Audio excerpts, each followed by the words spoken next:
북한 대변인 같아요. 그러니까 마치 보수 정권에서만 북한이 도발을 한 것처럼 얘기를 하는데 이것조차 사실관계가 다르죠. 그러니까 정동영 후보자, 정동영 통일부 장관 후보자 청문회.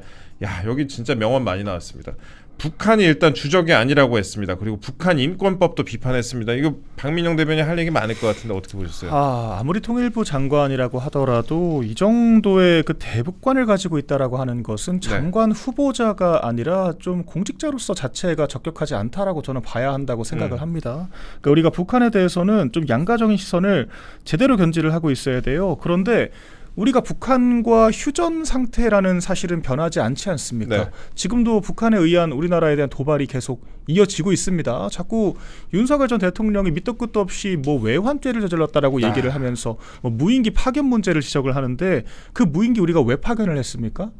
북한에서 선제적으로 도발을 했기 때문이에요. 그러니까. 우리나라에 몇 차례나 무인기를 보냈었고 그에 대해서 그럼 무인기 하나 제대로 대응하지 못하냐, 그 무인기에 카메라가 달려있으면 우리나라 내부 안보 시설들 다 도찰되는 거 아니냐, 그쵸. 이런 식의 언론 지적들이 계속 됐었습니다. 또한 오물폭탄을 지금 몇 달째 계속 보냈었죠.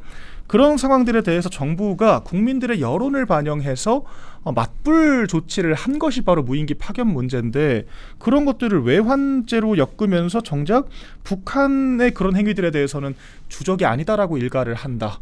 이제 이런 부분들은 상당히 이거는 대북관 자체가 문제가 있다라고밖에 볼 수가 없죠. 또한 지금 통일부가 이렇게 되면은 좀 과거 실패했던 그런 정책들을 답습하지 않을까라고 하는 우려들이 생길 수밖에 없습니다. 그대로 또 한다. 예, 김대중 정권 때 핵폐 정책을 펼쳤지만 결과적으로 실패했다라고 평가를 받고, 네. 북한은 지금 핵 개발을 거의 마무리한 상태고 상당한 위협이 되고 있죠.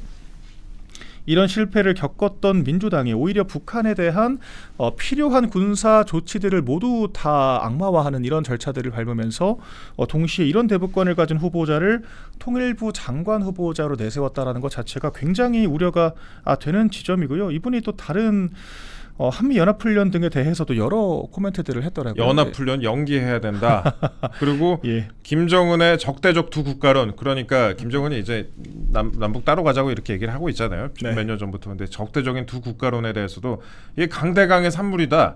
남쪽 정부에서 주적을 얘기하고 선제 타격을 얘기한 데 대한 북의 대응이다. 야, 이게 남쪽 정부라는 그 표현 자체도 참 마음에 안 드는데, 그러니까 대한민국이 우리가 북한을 주적이라고 얘기하고 선제 타격을 얘기를 하니까 북한이 어쩔 수 없이 적대적 두 국가론을 주장을 하는 것이다 라는 식으로 읽힐 수밖에 없어요. 이거 북한 주장하고 맥을 같이 하는 그런 주장이고, 제가 또 의원님께 여쭤보고 싶은 부분이 정동영 후보자가 이 얘기를 했습니다. 죄송합니다. 천안함 연평도 사건이 MB의 강경책이 원인이었다. 야, 그러니까 천안함 북침, 연평도 포격에 이명박 정부의 강경 정책이 일부 원인 제공한 측면이 있다는 뜻이냐라는 의원의 질의에 그렇다. 김대중 노무현 정부 10년에 남북 화해 정책을 이명박 정부가 바꾸면서 북쪽의 대응이 달라졌다. 이명박 정부 탓이다 이거 아니에요? 그러니까 그 북한에서 훈장을 몇 개 받은 대변인, 북한 대변인의 어떤 말 같은데, 아니 그런 논리로 따지면 예를 들어서 2020년도 그 개성에 있는 남북 그 협력 사무소 네. 그 건물을 당시 김정은이가 이제 폭발을 했지 않습니까? 네. 그러면 그 폭발한 것도 그러면은 다 그 문재인 정부의 어떤 강경책이었습니까? 아니지 않습니까? 네. 문재인 정부가 얼마나 북한의 비율을 맞추기 위해서 노력을 했습니까? 그런데도 불구하고 김정은은 그걸 이제 폭발시켰는데, 연평도 관련해서 그리고 천안함 관련해서 이게 MB의 강경책이다? 이렇게 말하는 것이야말로 정말 그 북한의 어떤 입장에서 말하는 것밖에 되지 않는 것이고, 이런 사람이 통일부 장관 후보자로까지 된 그 자체가 정말 웃길 수밖에 없는 것인데, 그리고 북한 인권법에 대해서는 남북 기본 합의서 조항을 들어가지고 뭐 남북 문제 간섭하는 거라 뭐 이런 식으로 이야기를 하는데, 북한 인권법에 대해서는 당시에 또 민주당도 동의를 한 사항이고, 그러니까 여야 합의인데. 그리고 인권이라는 게 사실은 이게 내부 문제입니까? 인류 어떤 보편적인 가치잖아요. 네. 그다음에 북한 인권에 대해서는 우리 대한민국뿐만 아니라 지금 이제 유엔에서도 공식적으로 문제를 제기하고 있는 이런 상황인데, 이런 것조차도 우리가 이야기를 못 하고 있다. 이거는 말이 안 되는 것이죠. 그럼에도 불구하고 떳떳하게 통일부 장관 후보자 정동영이 이런 어떤 이야기를 하는 것이 저는 지금 이재명 정부가 북한을 바라보고 있는 시각이 아닌가. 정말 북한에 대해서는 입도 뻥끗하지도 못하고 그리고 북한의 모든 도발에 대해서 이것은 북한이 잘못한 것이 아니라 우파 보수 정권들의 어떤 그 강경책이다 이런 식으로 이야기를 하는 것은 남북 관계를 정말 왜곡되게 바라볼 수밖에 없는 그런 어떤 시각이다. 그리고 지금 이런 식으로 된다면 지금 북한의 어떤 모든 어떤 핵 개발이라든지 미사일이라든지 그런 것은 다 정당한 그런 어떤 입장인 소위 말하는 어떤 내재적 접근으로 지금 바라보고 있다는 이야기 아니겠습니까? 그러니까. 그러니까 정말 북한에 대한 어떤 친북 시각 이걸 어제 여실히 그대로 보여줬다고 생각합니다. 저 댓글 보니까 이제는 눈치도 안 보네 이러는데 저는 어제 이제 강선 후보자 것도 중요했지만 이 정동영 후보자 청문회를 보면서 진짜 이게 정말 중요한 청문회가 아닌가라는 생각을 좀 했습니다. 일단 제 대변인 말씀 좀 이어가자면은 북한에 무인기를 보냈다라는 그 의혹에 대해서 그 부분에 대해서 아까 이제 말씀하셨다시피 네. 근데 이것도 지금 정동영 후보자가 천인 공노할 일이다. 야 이거 정전협정 위반이다. 천인 공노할 일이다. 그럼 우리는 그냥 가만히 있어야 되는 거지.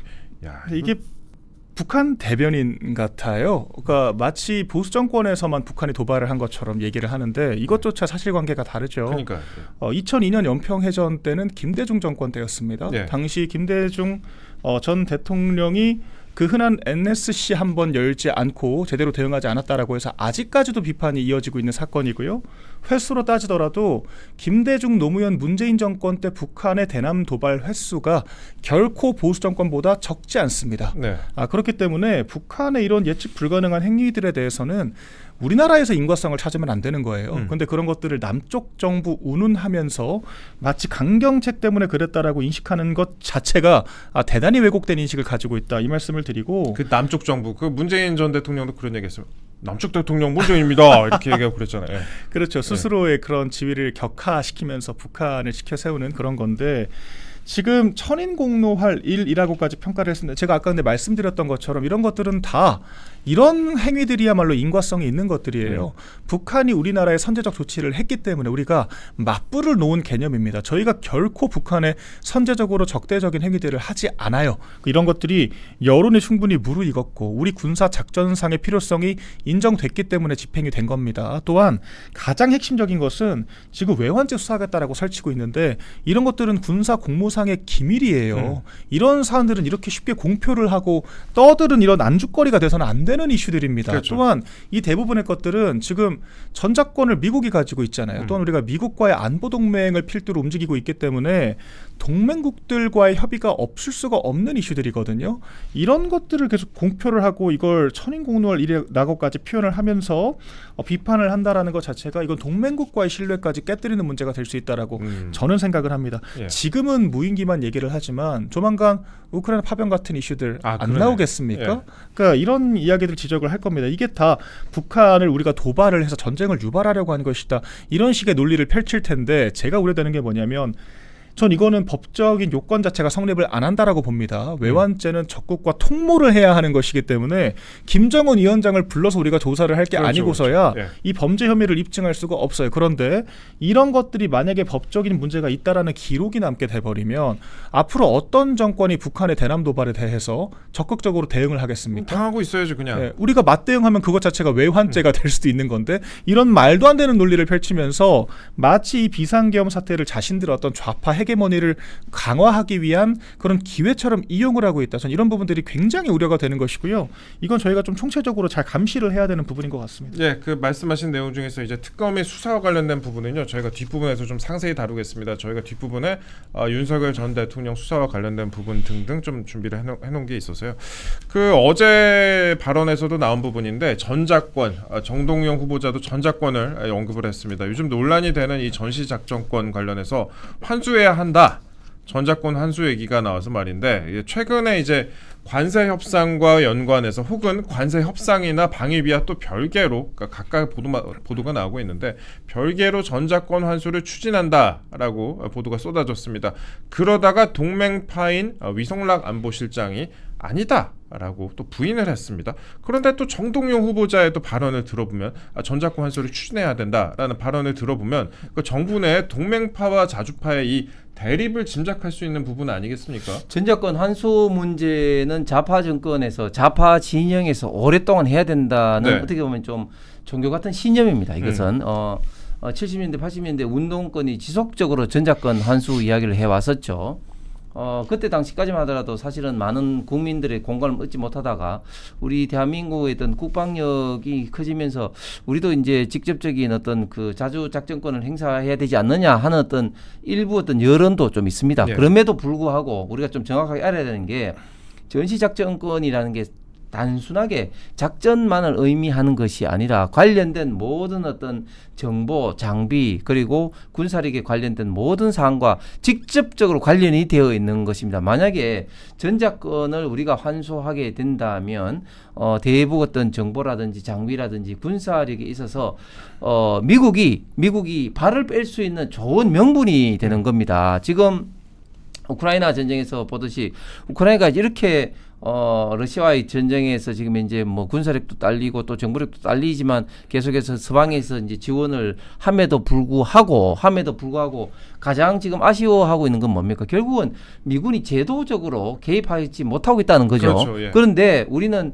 1953년 한국 전쟁 이후에 미국의 어떤 조야의 반대가 있었음에도 이승만 대통령이 당시에 한미 방위 조약을 통해서 자동 개입, 유사시에 자동 개입을 이끌어냈고 그 이후부터 계속해서 어떤 전작권을 명분으로 해서 네. 자연스럽게 미 방위의 어떤 안보 우산 아래 우리 대한민국이 들어갔기 때문에 지금까지 어떤 대한민국의 번영을 저는 이끌어왔다고 생각하는데 저도 그 미군 부대 카투사로 있었지만 미군의 이런 어떤 정보력이라는 군사력은 우리가 상상할 수 없는 겁니다. 맞아요. 그렇기 때문에 전작권을 환수를 한다. 그것도 관세 협상과 연계해서 환수한다. 이런 것이야말로 정말 저는 나라를 팔아먹는 거다. 정말 우리 대한민국을 김정은에게 어서 잡수시오. 이런 식으로 저는 나라를 팔아먹는 정말 망국적인 매국적인 조치라고 생각을 합니다. 그렇기 때문에 이재명 정권에서도 아직까지 이 문제에 대해서는 아직까지 확고한 어떤 입장은 아닌데 함부로 얘기는 못하죠. 예, 그럼에도 불구하고 계속해서 지금 이제 연기를 피우고 있고 그런 연기를 피우는 주체적인 어떤 주도 세력이 이런 지금 정동영, 이종석 뭐 이런 사람들인 것 같아요. 그리고 김민석까지 그렇기 때문에 우리 국민들이 이런 어떤 문제에 대해서 단호하게 좀 대응하지 않으면 점점 이 국민의 어떤 뭐랄까 이 정부는 어떤 이슈를 가지고 계속해서 어떤 국민의 여론을 좀 떠보는 그런 어떤 행태로 지금 정책을 펴고 있는 것 같은데 우리가 여기에 대해서 단호하게 대응을 해야 된다. 그렇지 않으면 미국 일부에서도 지금 트럼프도 이런 문제 때문에 자꾸 이제 주한미군을 감축하고 발을 좀 빼려는 그런 움직임이 있는데 네. 우리가 여기에 대해서 맞장구를 치면은 트럼프는 조아락하면서 발을 뺄 가능성이 많거든요. 저 댓글 봐도 트럼프는 아싸 하면서 발 뺀다. 아니 우크라이나만 해도 지금 제발 미군 주둔해달라고 하고 있는데 그 다음에 지금 우리나라가 전작권을 환수해오게 돼버리면은 미군이 우리가 뭐 특이한 특수 상황이 생겼을 때 과연 참전을 할 것이냐 이 부분에 대해서 미군이 과연 우리의 컨트롤을 들을 것이냐 이 부분에 대해서도 그동안에 상당히 많은 문제가 제기되지 않았습니까? 예를 들어서 우리가 지금 군사력이 좀 나아졌다고는 하지만 예를 들어서 지금 핵도 없고 미사일도 없고 특히 정보력에 있어서 우리도 최근에 군사위성 첩보위성을 띄웠다고는 하지만 미국하고는 지금 현재 게임 자체가 되지가 않습니다. 네. 미국은 잘 아시겠지만 지금 현재 거의 뭐 스타워즈 개념으로 전 세계를 뭐 일거수일투족으로 바라볼 수 있는 그런 어떤 위성 정보력을 갖고 있는 거 아니겠습니까? 그래서 지금 우크라이나가 지금 이제 드론으로 그래도 선전하고 있는 배경 속에서는 일론 머스크를 중심으로 하는 어떤 그런 어떤 위성 자산이 정보력을 제공하고 있기 때문에 가능한 거거든요. 그렇기 때문에 이 정작권 환수 문제 이런 것을 이야기하는 것은 다시 말하지만 우리 대한민국을 팔아먹는 매국적인 행위다.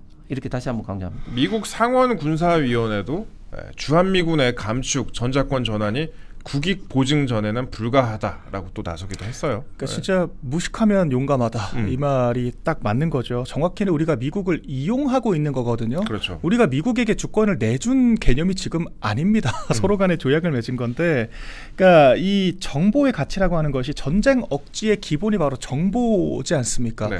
그러니까 북한이 우리나라에 대한 선제 타격 움직임이 있다라고 하는 것을 우리가 미국의 전략 자산을 이용해서 감지할 수 있기 때문에 북한이 공격을 시도하려고 하는 것만으로도 보복을 당할 수가 있다라고 하는 그 인식이 가능한 거거든요. 그게 바로 억지력의 근원이 되는 겁니다. 근데 그렇게 해서 미국이 우리나라에 제공하는 이 정보전을 위한 전략 자산만 21조 가치라고 합니다. 와. 우리나라가 전작권을 환수하기 위해서는 최소 이 정도 수준의 자금을 추가적으로 투입을 해야 한다라는 네. 거고요. 또한 이렇게 이제 미국이 존재함으로써 북한의 오판 가능성이 낮아지죠. 우리가 전쟁을 하더라도 입을 피해가 훨씬 더 크다라고 생각을 하기 때문에 그렇죠. 전쟁 위협이 사라진다라는 겁니다. 그렇기 때문에 발생하는 전작권을 통한 우리나라에 대한 경제적인 이익이 매년 100조 단위라고 하는 연구 보고서들이 다수 있습니다. 네.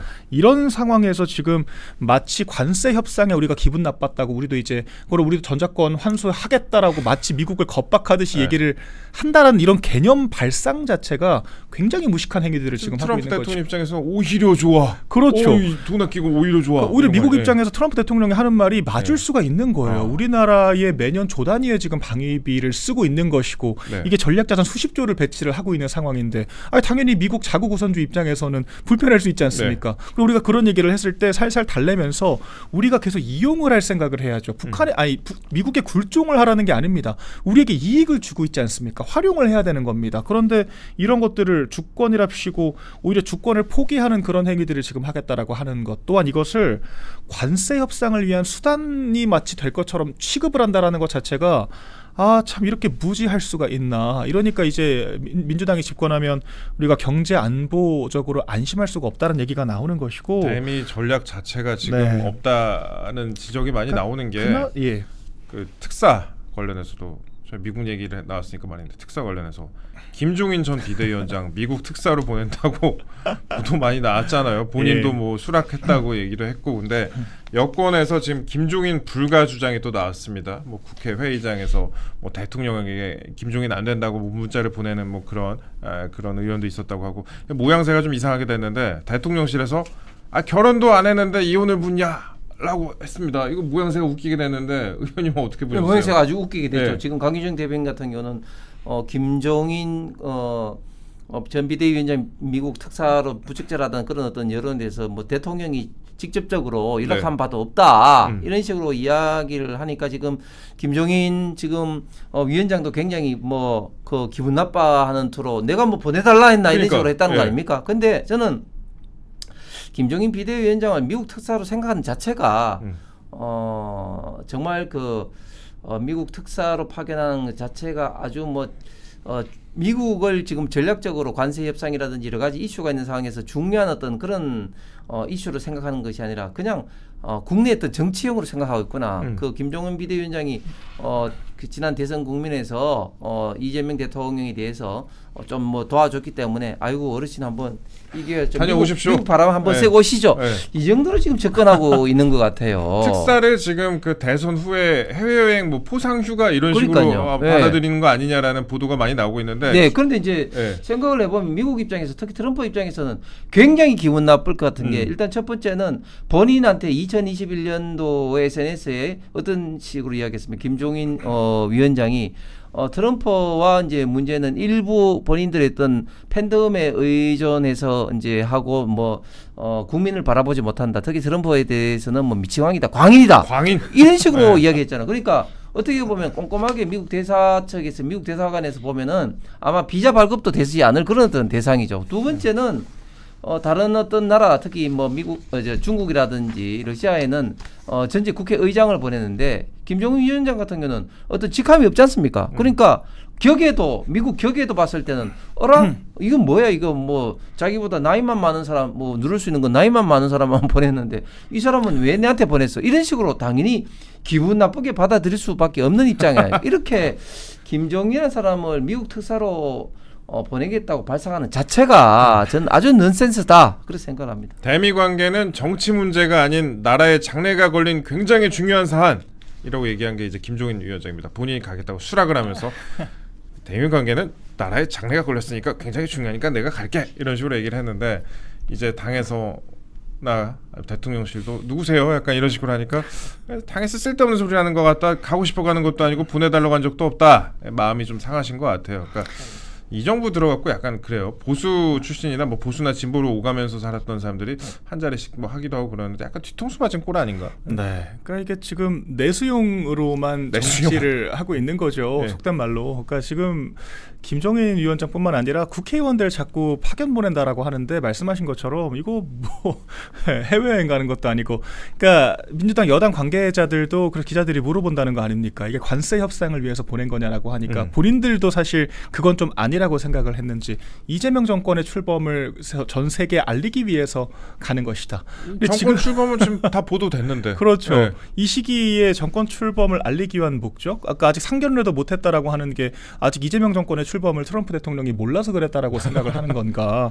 뭐 그런 의구심이 들지 않을 수가 없고, 지금 미국의 컨택 포인트 자체를 못 찾고 있는 것으로 저는 보입니다. 그렇게 파악이 되고 있습니다. 전혀 협상에 물꼬를 트지 못하고 있는 그런 상황이고, 그래서 이 사람 저 사람 지금 안 가리고 일단 보내보겠다라고 하는 것 같거든요. 네. 그런데 그나마 이 김종인 전 위원장 같은 경우에는 딱히 통상 전문가도 아니에요. 차라리 한덕수 전 총리나 아니면은 그러니까. 최상목 경제부총리가 통상 전문가라면 전문가겠죠. 예. 실제 최상목 경제부총리는 2+2 회담을 진행을 하기도 했었고 전향적인 결과를 얻어내기도 했습니다. 실제로 그 예. 김대중 정부에서 초대 통일부 장관을 지냈던 강인덕 교수라고 있습니다. 강인덕 경남대 석좌 교수, 이분이 얼마 전에 인터뷰를 했는데 한덕수 전 총리와 최상목 전 장관을 미국 특사단으로 보내면 미국이 이재명 정부를 다시 보게 될 것이다 라고 했고, 지금까지 보도가 됐던 미국 특사단은 국내 정치용 같다. 그렇죠. 정확하게 김대중 정부에서 예. 장관을 했던, 통일부 장관을 했던 사람조차 이런 식으로 얘기를 하고 있잖아요. 네, 정확히 같은 인식을 가지고 있습니다. 근데 아마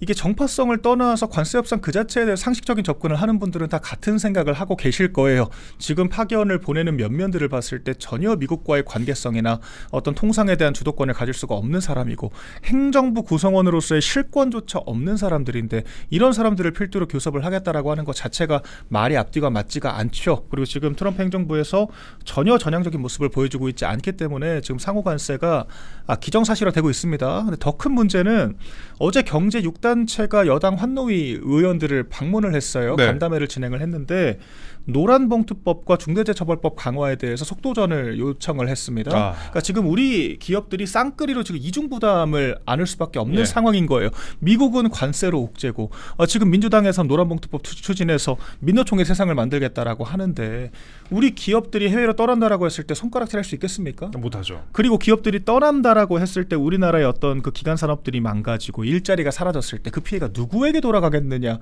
이건 거죠. 그러니까 지금 내수용 쇼잉만 하는 겁니다. 내수용조차도 내수에 이익이 되는 방향으로 하는 것이 아니라 보여주기만 하고 있고 기업의 펀더멘탈은 하루가 다르게 망가져 갈 것이다. 그렇게 전망을 합니다. 그 미국 얘기를 조금만 더 해볼게요. 지난주에 미국이 우리나라에 25% 상호 관세를 부과하는 서한을 발송을 했습니다. 대통령실이 그때 이렇게 말했습니다. 최악의 상황은 면했다. 산업부도 비슷한 반응을 보였습니다. 약간 뭐 정신승리라는 비판을 받기도 했어요. 그래서 최악의 상황은 면했다. 시간이 있다. 근데 말이 조금씩 바뀌고 있습니다. 관세 협상을 지금 이끌고 있는 여한구 산업부 통상교섭본부장이 어제 이런 얘기를 했어요. 최악의 상황도 대비를 해야 한다. 최악의 상황도 대비를 해야 한다. 이거 이제 실무 관료 중에 가장 높은 사람입니다. 이런 사람 입에서 최악의 상황이란 말까지 나왔습니다. 이 최악의 상황이 무엇이냐? 상호 관세를 부과받으면서 두드려 맞으면서 협상을 그때부터 계속 또 이어가야 하는 최악의 시나리오. 그러니까 여전히 컨택 포인트를 못 찾고 있는 거 아니냐, 이런 지적이 나와요.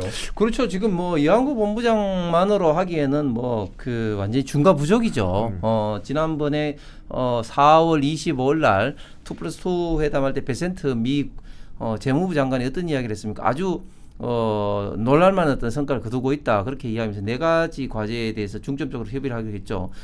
관세 비관세 관련된, 그다음에 이제 그 통상 어떤 문제 또 투자 문제 관세 그다음에 이제 이제 환율 문제 네. 이 네 가지 문제를 합의하기로 이제 했는데 사실은 그때 그렇게 합의를 하고 난 다음에 민주당이 어떻게 했습니까? 민주당이 차기 정부로 넘기라 하면서 최상목 당시 기재부 장관을 탄핵을 해버렸어요. 그렇죠. 예. 그런데 그렇게 헛소리 뻥뻥 치는 사람들이 지금은 하나도 지금 진전되지 못하고 오히려 지금 후퇴하고 있는 것 같습니다. 그때 자신 있어 이렇게 네. 생각했겠죠. 뭐. 자기들이 봤을 때는 네. 그때 당시에 그런 성과를 하면은 오히려 이제 불리하고 하니까 자기들이 아주 손쉽게 자기들 할 수 있을 것 같은데 천만의 말씀이죠. 미국이 어떤 나라입니까?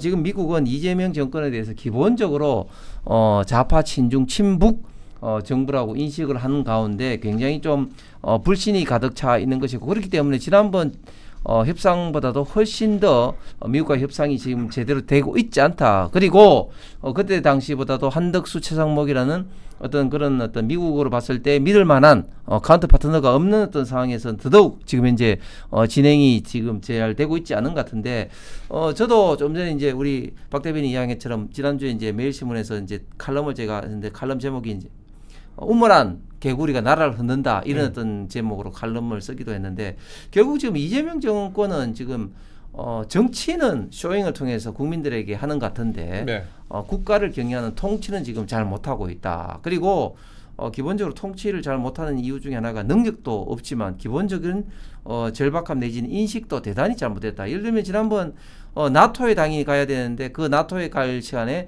광주 전남에서 타운홀 미팅을 뭐 했지 않습니까? 군공항 얘기하고 있었잖아요. 그렇습니다. 예. 그렇기 때문에 과연 어느 것이 중요한 건지 국가 원수로서 그리고 정부가 해야 될 일에 대해서 선후 관계라든 이런 것을 인식이 제가 볼 때는 대단히 지금 잘못되어 가고 있는 것 같습니다. 그 내란 수사보다 국가 명운이 달린 대미 관세 협상이 훨씬 중요하다라고 지금 제 얘기가 아니라 김대중 정부 초대 통일부 장관 출신 강인덕 교수가 이렇게 얘기를 했습니다. 지금 사실 그렇죠. 관세 협상 같은 경우 잘못돼 버리면 국가가 그냥 경제가 아예 거덜나 버리는 그런 건인데 내란 수사를 한다고 지금 한덕수 뭐 전 총리 그 다음에 최상목 장관 같은 경우에 뭐 구속을 한다 어쩐다 무슨 소환을 한다 얘기가 막 나오고 있는데 과연 어떤 게 국익에 맞는 건지 현실적으로 잘 판단을 했으면 하는 그런 생각이고요. 한미 관계를 우려하는 목소리가 굉장히 높아요. 이제 어제 뭐 댓글에도 많이 올라오곤 하는데 뭐 모스탄 전 미국 국제형사사법대사가 방한을 하기도 했었는데 뭐 이분이 사실 그렇죠. 여러 가지 민감한 주장을 하는 인물이어가지고 화제가 되기도 했고 그 주장에 대해서 이거 과연 옳은 거냐라고 지적하는 그런 시선도 많고요. 뭐 저희는 그에 대한 부분을 떠나서 이분이 이제 주미대사 후보군에 있다는 이야기도 일각에서 나오기도 해요. 그래서 저희가 확인은 못했지만 다른 후보군인 뭐 미셸 스틸박 같은 분도 지금 미셸 스틸박 의원 같은 경우에도 굉장히 또 강경파예요. 강경파이기 때문에 트럼프는 또 다른 눈치를 보지 않는 사람이기 때문에 우리가 이런 부분도 좀 감안을 해야 되지 않을까라는 지적이 여기저기 좀 나오고 있는 것 같습니다. 특히 아니 근데 그 지금 이야기되고 있는 그 뭐 스탄 전 이제 국무부 산하 국제 형사사법 대사라든지 네. 또 미셸 스틸박 같은 경우도 연방 그 하원 의원을 했기 때문에 네. 충분히 그 주한 미국 대사로 자격이 있죠. 저는 뭐 2022년도 10월달에 미셸 스틸박을 워싱턴에서 만나기도 했는데 네. 이 두 사람 말고 또 지금 거명된 사람이 또 고든창 변호사 등등등 해서 이분들은 다 트럼프 정부와 특히 트럼프 대통령과 굉장히 좀 개인적인 좀 친밀 관계도 있기 때문에 아마 주한 미국 대사로 가능성이 제가 볼 때는 굉장히 좀 높을 것 같습니다. 그런 것들이 실제로 트럼프 대통령은 뭐 자기 후원자를 어디 대사로 보내기도 하고 막 그러잖아요. 그렇습니다. 예. 그러기 위해서는 지금 언급되는 분들이 굉장히 좀 사회적인 포지션도 이미 주한 미국 대사를 하기에도 넘치는 분들이죠. 네. 그런데 만약에 이런 분들이 되면은 이재명 정권으로 봐서는 굉장히 좀 끌 수밖에 없을 것 같고 그 다음에 그 지금 관세 협상에서 오늘 뭐 동아일보 보도를 보면 뭐 소고기 30 뭐 개월 미만을 철폐할 수도 있다. 뭐 그런 이야기도 농산물을 우리가 포기한다. 그렇습니다. 내어준다. 그런 이야기가 나오는데 제가 볼 때는 그런 것들이 어떻게 보면 좌파 정권에 의해서 이명박 정부를 그렇게 그 소고기 파동 협대 협상 때로 막 뭐 흔들었지 않습니까? 네. 그런 것들이 제가 볼 때는 굉장히 지금 이재명 정권의 그 부메랑으로 들어올 수 있는 큰 어떤 이슈가 될 수도 있을 것 같습니다.